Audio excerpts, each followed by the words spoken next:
Mission Gutierrez update today guys. Tennis day with best friend Oya. So ayan, ang lakas ng tawa niya guys dun sa video. Well, pakinggan nyo na lang yung video. So ito yung minay din ni Miss Oya, best friend niya. Ayan yung naka-black. So ayan, pink na pang tennis yung ginamit ni Miss Oya. So ayan, I'm to not make word sounds in future paddle.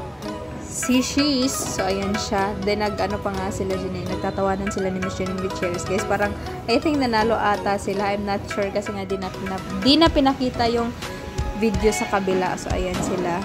Ayan. So, ayan si Miss Oya. Best friend nga ni Miss Janine Gutierrez, guys. So, ayan siya.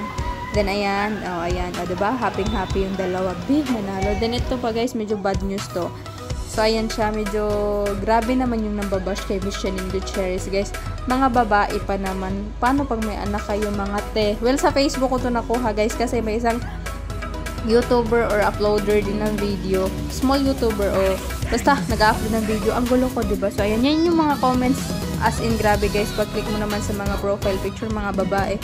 Yung iba, mga nanay na kung akala mong wala silang anak na babae, guys, kung makabash kay Miss Janine Gutierrez. Well, yung in-upload kasi na video is yung latest Instagram update ni Miss Janine Gutierrez, guys, na yung naka-topi siya na white. Yung recent lang, yung isang gabi niya, in-upload yung parang sabi nga ng sister niyang si Max de Gutierrez is wala ba daw siyang planong matulog. So, ayan, that's my favorite girl. Sexy, beautiful, talented, smart, elegant, intelligent, humble, kind, sweet. You're our Barbie doll. Janine, take care, always be happy all the time. So, ayan, goods yung comment natin. Pero, ito namang si ate. So, ayan. Ayan, Barbie doll, dakog mata, dakog papangig, liwat sa iyang mama, lot-lot. Well, yun sinabi niya guys is malaki yung mata. Then, ang laki daw ng panga.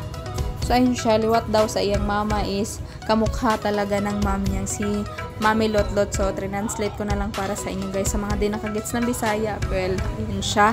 Then, ito pa guys.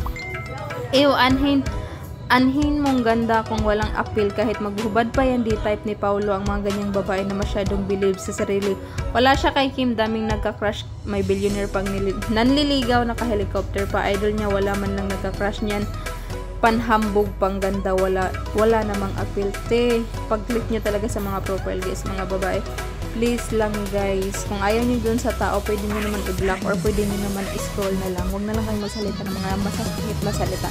Just, yan lang ang kanyang ipapakita kasi walang talent. Baka pwede siya huwag niyo na lang i-mention. Kaya na lang magbasa guys, di ko na lang babasahin. So, kaya na lang. Grabe naman sa BS guys. Hindi naman siguro ganun yung pag-iisip ni Miss Janine para lang sa ganyang mga bagay. Natural lang naman sa mga babae pag confident nagtutupis, diba?